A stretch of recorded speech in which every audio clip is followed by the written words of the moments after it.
welcome to Meet the Real Leaders today, and welcome to everyone at Meet the Real Leaders from around the world. Rebecca Minkoff built a fashion empire through hard work and a relentless drive to live her dream. It wasn't always easy, and it took tremendous resolve to remain hungry and persevere. But by never giving up, she has created a space for herself on the shelves of luxury department stores across the world. Her podcast, Superwoman, with Rebecca Minkoff, focuses on the incredible stories of resilience, failure, and success of notable women, some of which we hope to hear about today. In 2018, she co-founded the Female Founder Collective, an organization that offers resources for future-focused women who are ready to wield their business power and create meaningful connections. She joins us today at Meet the Real Leaders to give us 6 steps that she used on her journey to success as an entrepreneur and how we can all become fearless leaders ourselves. So welcome, Rebecca. And I wanted to ask you to kick off. One of the key things you discovered as you built your brand was that you need to give yourself permission to stop asking for permission. A lot of people think that there's a fear barrier, that somebody else has to give them permission to move forward. Can you just start by elaborating on that idea? Yes. I don't know who is a parent here, but I feel like we're always telling our children, you need to ask for permission to do just about anything. And I think a lot of us to some degree carry that sort of mentality into our adult years. And we seek out our friends' approval. What do you think about this idea? Even though they have no experience or any intelligence in the field, or our partners. Even when you go, if you work for a company, it's so almost like you need someone to tell you, hey, it's okay. And I think when you're taking a risk, that's often scary, no one's going to tell you it's okay. So you have to be the person that says, I can do this. I'm going to try it. And we'll get into this lesson, I'm sure, later, but sometimes you win, sometimes you learn. And so there's always a good outcome if you're always learning. So let's, I think if you can sort of have that in your mindset when you're trying something new, you don't need approval from anyone. I mean, maybe you do when it's a big project and you're spending someone else's money at a company, but it's worth taking that risk and pitching it to see what could happen. Was there a personal moment for you where you took that risk? For sure. There was many, I don't mean to make, 2005 seem like ancient history, but talking to your consumer was not something designers did. Frankly, no one did it. There was a buffer, and it was a magazine and a department store, and that was it. There was no direct to consumer. It was just beginning, people building their websites. And so I think when we began to speak to our consumer, we had interventions, and I'm not making these stories up, by heads of department stores. We don't think we can carry you if you're going to talk to her. You need to be behind an ivory tower. That sort of sense of pushing boundaries has continued, whether it was our store of the future or our wearables, our see now, buy now fashion shows. If we would have asked permission from anyone, they would have been like, that is a terrible idea. Don't do that. And we keep doing that. And now we know that's how we succeed. So there isn't the fear going into it. We say, when we look back at all these risks that we've taken and not asked permission, we won. So let's continue down that path because we know personally it works for us. And I guess part of that equation is a very carefully thought out business plan versus gut instinct. How much gut instinct do you put into your business plan, and how much do you just look at the numbers in the paper? I think that most people think businesses are, or maybe people think success can only be gained from this perfect business plan that I spent hours tearing my hair out to get perfect and just right. But we are in a living, breathing, real-time scenario that no business plan can ever, ever, ever predict. And so while we have, our beginning of the year goals and the budgets, it's a live document. And so I think that for us, a lot of these things now are on gut, especially with the pandemic, when we saw our business shrink by 70%. And all of a sudden we were direct to consumer and all we had was our website. There's no business plan for that. And there was certainly not time to make one. It was day trading. That's what we called it. What do we do today? Okay, can we eat off that? Good. What are we going to do tomorrow? And it was literally day by day. So I think, some people never start a company. because they are like, this business plan has to be perfect. Well, guess what? Life's not perfect. And you can try to have a framework, but it's not going to be how it ends up happening. Right. So one of the other lessons that you put out there, especially to female founders, is don't ask for help, ask for what you need. Can you give us some more information about what you mean by that? Yeah, I think that two things. We are in a culture and a zeitgeist of, will you just be my mentor? As if anyone has all the time in the world to hand you their success in a silver platter. Or I often get the question, well, who was your mentor? I didn't have a mentor. I had a series of women who put my you-know-what to work and demanded excellence. And when they saw that I rose to the task, they could see that this was someone to invest in. So it was no one handing me anything. It was someone saying, sink or swim, baby. Okay, you didn't sink? Great, you're on board. And so I think that women need to ask for very specific things. You know, if anyone, if I have the opportunity, and when we had in-person events and I would meet someone, they'd be like, how did you get started? And I was like, wrong question. What do you need from me? How can I help you? Because you hearing my story might be inspiring, but if you're an aspirational designer, that's not going to get you to where you want to go. Do you want a leather factory? Do you want a good PO financing recommendation? So I think when you're in the room and you have the opportunity, don't ask if they can mentor you. They don't have time. Ask for something concrete. Do you have an introduction to blah? Or can you take a look at my proposal and let me know what holes you think are in it? And I think the more you can utilize people that you need support from like that, it's just so much easier to provide help and assistance. Right. And a lot of people have the opinion it's not what resources you have, it's who you know in life. Would you agree with that?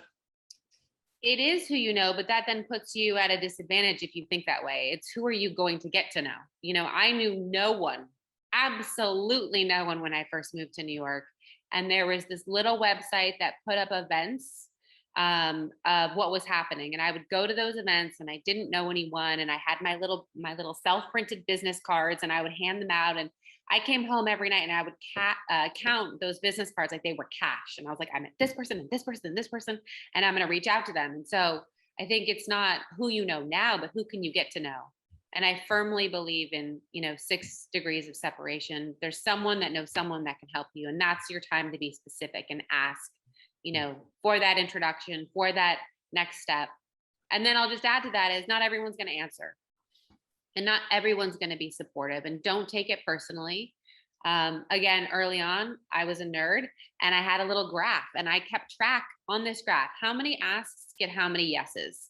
And then it was more of a ratio versus, oh, I just must not be good enough, or man, they don't like my product. It was just like, nope, this is how many emails I need to send to editors to get one editor to reply, or this is how many mailers I need to do to get 2 stores to reply. And sometimes it was a lot. I sent out 500 lookbooks to get 2 stores to call me back. And Wow. so once I knew that ratio, I was like, okay, now that's something I can learn from. And now it's just numbers. Mm-hmm. As we've transitioned to more of an online digital interaction in business, and obviously you cannot go to a physical event and hand your card over anymore to somebody, how have you pivoted into staying successful and visible in a digital market? Well, during probably the first year of the pandemic, it was being everywhere all the time. I did, if I couldn't meet my customer, she saw me every night. She knows she could depend on me for, I called it the happiest hours. It was to get your mind off the news. It was me interviewing incredible talent on Instagram Live. And we did that like every day for about 8 months. It was the podcast. It was our digital events. For the book launch, which did come out in June, I did about 4 in-person events. So it's nowhere near what it was. But I think that, I had a YouTube channel, I had a TikTok, and some of those we've cut down on. We said this is way too much and it's not sustainable for one person. And now that we've done and experimented, let's focus on where we're winning. And so that's what we're really working on now is focus, because you can try a lot of things. And I think there's this feeling with social media, well, I have to be everywhere. Well, try being everywhere and see where you're getting traction, and then cut loose what's not working. YouTube wasn't working. And I gave it a real good run, and I'm not going to spend my time or money there anymore, even though it's a bigger audience than Instagram. And, it's not where my customer is. And so we said, okay, let's test and learn, test and learn, test, learn. Great. It's been 8 months. Cut the dead weight and just focus on what works. Right. So just to move to your next business lesson, point of view is everything. So sometimes people have opportunities right in front of them and they can't see it. They're looking at their business problem from all kinds of angles. Where do you start in looking for that opportunity? I sort of call things like opportunity tentacles, and my like little radar is out and always seeking. And I think when you're genuinely interested in another person and you're not trying to just use them, but view them as a potential colleague, friend, support person, I think there's incredible that opportunity that can come from, again, getting out of your own comfort zone, getting out of your own network. For so long, I was just within this insular fashion community. And I just remember being at a party and someone was worried about their review in the New York Times. I was like, who cares about this anymore? This reviewer is not going to make or break your company. I need to go outside of this just fashion community. And when I did, and this was probably back in 2014, the amount of women and men that I met that have now helped shape our company, whether it's technology or partnerships, that have helped us grow, is far more than staying within our community. So I think look outside of of what immediately is your sort of core group or niche. And I think that you should always be sort of just keeping your eyes open and wide open for that creative spark that's a business creation that could benefit two companies that you might not think come together or doing interesting things. When the pandemic hit again, and we had no other way to reach our customer other than paid social, I was like, cross promotions. Let me reach out to anyone I've ever had a conversation with and say, hey, I'll promote your product, you promote mine. And, we saw our website sales grow by 6 figures because of that. We did giveaways, which some brands think are a waste of time. However you want to look at, to grow our email list by another 6 figures because of that. And so I think I just said, okay, there's low hanging fruit here. None of that cost us anything except a couple of handbags. Like, what's the worst that could happen if we try these things? And one of the opportunities you did identify back in 2018 was the Female Founder Collective. How did that come about? So that came about because, you'll be like, why is she sharing this part of the story? But it's to make it seem like I don't do everything alone, and I only have 24 hours in my day. I went out on maternity leave at the beginning of 2018, and we sort of reshuffled so that I didn't have 18 direct reports of design. I just had one, which I still oversee design. I still approve everything. I still give my inspiration, mood boards, the whole thing. But to go from 18 to 1, I suddenly had a big chunk of hours in my day. And I started spending those hours on the endless panel circuit that is speaking events in New York City and beyond. And every single event I went to, there was a woman on stage touting about the gender pay gap,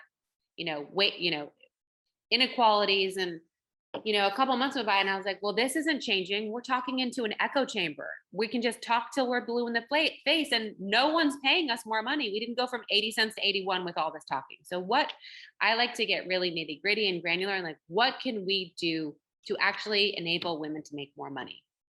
First and foremost, there needed to be a seal, that you could recognize and support. As a mother, I turn over the back of all my packaging, or of a beauty consumer, I'm sure you might do that too. Like, oh, good, it's got that little rabbit, I'm into it, or it's got that non-GMO project, that there's my dollars. And so how do you make it just easy for the consumer to know?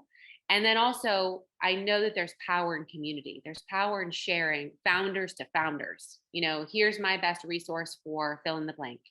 And then I knew that there was an education gap.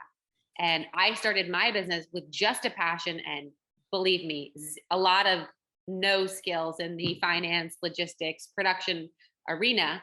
And what if I had someone back then teach me costing, how to forecast, budgeting, how much smarter would I have been in those early years and not lost money? And so those were the three tenets with which I said, okay, this should just be something. I didn't have a business plan. This was not going to be like, let's form a new company. And the groundswell of support after I started it made me realize that founders need this. And so we've quickly grown over to about 12,000 members. We have a brand new membership platform and community. We offer weekly Zooms where we're educating women. We have summits where we're educating women, and we're connecting them with same size and stage so that these women can really benefit from where they are at with a like-minded founder. So I guess one of the oldest things in business is, do you invent a product that nobody knows they want yet? Or do you look at the market and give people what they want? And it seems like you have your ear to the ground most of the time, trying to get a sense of what's going on out there and what people really need. I guess it's very similar to a fashion range. You've got to try and predict what the next color scheme, the next fit, and the next trend is. Yeah. How do you keep ahead of business trend?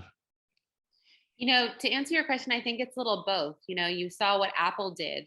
They invented something no one knew they needed. And then you have other companies who are giving what they see when they get lots of market feedback. And I think for a designer, you have to do both. You have to give a woman that, oh my gosh, I didn't even know I need to have it. I didn't know I needed a little bag that we're selling that's this big right now.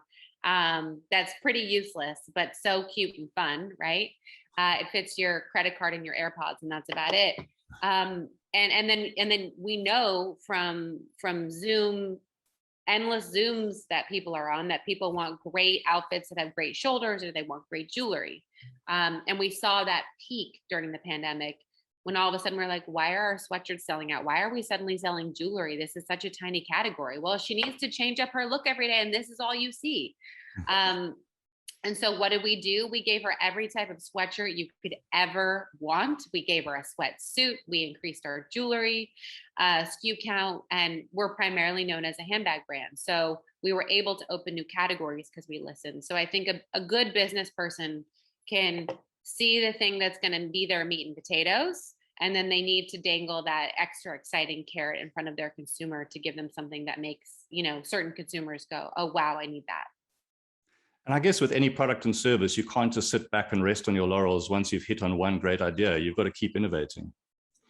You do. I remember many years ago, I was like, well, when we're just Tory Burch's size, I bet you she has her feet up all day and she's relaxing.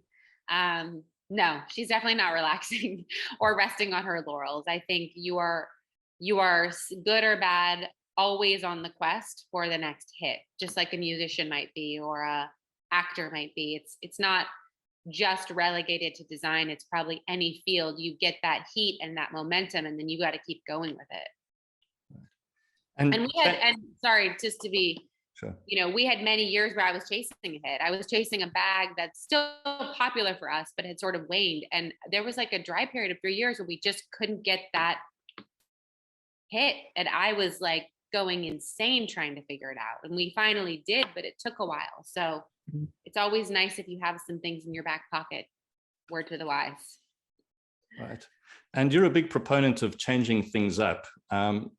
You are of the opinion that change is inevitable, which I think we now know after the last 2 years of the pandemic, but you've also called it enviable. Most people are scared of change. Why should we embrace it? It's the only way you're going to survive. Again, I'll go back to, March 22nd of last year when we lost, again, our entire business. And we said, cool, text messaging. Oh, that sounds like a good idea. Fashion brands were not engaged in the text message market. And we were one of the first. And the amount of conversion we saw from text messaging was enormous. Now everyone has it. Now you're like, get this thing off my phone. So you have to change, because now people don't want to be texted by all their retailers that they were so excited to receive text messages from a year ago. And so what's the new thing, and how do we sort of adapt to that? So I think, whether it's you or someone on your team, who is that person that says, okay, this is coming down, let's try it. I know resale's huge. How do we integrate that into our site so that you're not going to an off platform? How do you just make your site the hub for that? So we have a lot of ideas of things that are changing and coming. it's easier to say you want to embrace them than actually put the plug in and do it. But you need to have what's coming on your radar. And one of the things you shook up and changed back in 2018, you decided to stop showing at New York Fashion Week and instead set up your own show. You know, that's like an entrepreneur being offered a listing on the New York Stock Exchange and saying, no, thank you, I'd rather go somewhere else. Tell me a little bit more about that. We didn't stop showing during Fashion Week. Mm-hmm. I think maybe what you're referring to is in 2016, we decided to go to a see now, buy now model. The industry notoriously shows product in February that you can't buy until September. And then all the fast fashion retailers knock it off. The consumer goes there. They're also sort of guessing, well, we're going to put this on the runway and we hope people like it. And that's what the buyers come in and buy. And so what we did is in February, you're getting February, March goods. In September, you're getting September, October, November goods. So when you have, I think we had some crazy number of earned media in the billions. So when you have that much earned media going to you, why not have it be stuff you can actualize and sell? And we're a lot smarter going into it because the buyers have already seen it. The stylists and editors have already said what they're going to push. So you go into a fashion show and you already know what you're marketing. You already know what you're talking about. You already know what people have bought. There's no guessing game. So while we're still like one of two brands that does this, if you can imagine a world where the fashion industry did this, just the sheer amount of inventory that would not get made because everyone is actually producing on what was purchased and selling against what was bought instead of guessing. The ability for these fast fashion companies to not knock you off, the consumer would be forced to go to you first versus them copying you. It could have huge economic and environmental impact on the industry if more people did it. So I don't know why they're snoozing at the wheel, but that's what we decided to do. Right. And I guess one of the big decisions most entrepreneurs and CEOs need to do is look at how much you adopt what the status quo has put in place and how much you innovate. Would you suggest looking at both, and how do you do both at the same time? Because obviously there are industry standards in place that you need to follow. Yep. But at the same time, you want to make your mark in an individual way. How do you get that balance right? So for us, how we did that, because you're never going to change the decades old calendar when the buyers come to look at product, when they have their budgets, and when editors and press actually want to see and touch and feel the samples. Well, now they don't touch and feel anything or come to an appointment physically, but let's just say before they did. And so we knew those dates were firm, but what we did know is that all we did was change what we're showing. So the old appointments are still happening. And then all that data gets filtered into, okay, then the show becomes what they bought, what they liked, you know, what was exciting as sort of the exclamation point on it. One of your keys to success is collaboration over competition. I think that's something most business owners struggle with, because the watchword today is collaborate, but at the same time, you need to have an advantage over your competition. You've said there's always enough success to go around. Can you tell me how you get that balance right between collaboration and competition? Sure. So there was a woman who had the coveted It Bag brand when I first started. And my mentality as a young 24-year-old was, oh, I'm going to eat her lunch. And she was so kind to me. She was so gracious to me every single time I was with her. And I kept going, I'm taking this woman's business. Why doesn't she hate me? And she never, ever expressed an outward resentment. And, you know, I began to learn and go, wow, there is enough. A woman does not just have one handbag, okay? She has a lot. And she wants to wear lots of them to different places. And now with Instagram, apparently you can only wear things once. So right there, you know that people want options. And I feel like we've had this, you know, the women have come before us, have had to break through. They were able to get a seat at the table. They blazed the trail for more women. And now we talk about, oh, pull up a chair. But I think it's bigger than that. I think that there are enough consumers, there's enough demand that you can obviously compete with someone. Competition is healthy. It's why we like the Olympics. It's why we go to football games. But you don't have to hate the person, wish them unwell, make sure, it's I'm going to win and they're going to lose. I think it's more the mentality of, yeah, we're in a race and I'm going to beat you, but, oh, you need some help. And so now when I meet young designers who probably are looking at me like, oh, that old lady, I'm going to eat her lunch. I'm like, how can I help you? What do you need from me? And I feel like there's just enough to go around, and we're probably told, you're going to be hungry and starve, but I haven't seen that happen yet from helping anybody. So Rebecca, my last question before we go into the breakthrough groups is, it's been a grueling 2 years. Everyone's exhausted. People have pivoted and pivoted again, and we still don't know what pivots are to come. Success is being able to keep going. And you're of the opinion that it's endless. How do you find the strength and the stamina to keep going in the face of all the unknowns? Yes. Well, I'll say this. I certainly wouldn't be here without my team, my co-founders. We went from a team of 60 to a team of 27, and we all took on 800 jobs. And every day there is a new development that you just go, can I still do this? But I think knowing how tightly woven we've all become and dependent on each other has helped. I will say from a mental health perspective, I take a lot of walks without my phone to just get out and see and get some air and space. I make sure that I carve out time to just not think about work, maybe an hour a day. I start my day not thinking about work and just focus on my body, my exercise. And to know that whatever dream we've been sold about, it's never hard, there's never barriers, like that's fake. And there's no industry that I know that is easy and everything's paved. And frankly, if you can imagine a world where you woke up and you got exactly what you wanted every day and nothing was hard, I can guarantee you'd be bored. And so every time there is this huge mountain in front of us, I go, okay, all I know is that if we get up this mountain, it's going to feel really good. And we're going to know that we did something we didn't think we can do. And it's another skill that we have been forged and grown from. And how do we take that and continue that sort of momentum? So, rather than looking at happiness as when I just get here, I'll be happy. It's happiness is when you climb that mountain that you didn't think you could overcome. And the continuation of that over and over again is the happiness. It's not just this mystical, far off goal of when I have my pot of gold at the end of the rainbow. Great words, Rebecca. Thank you.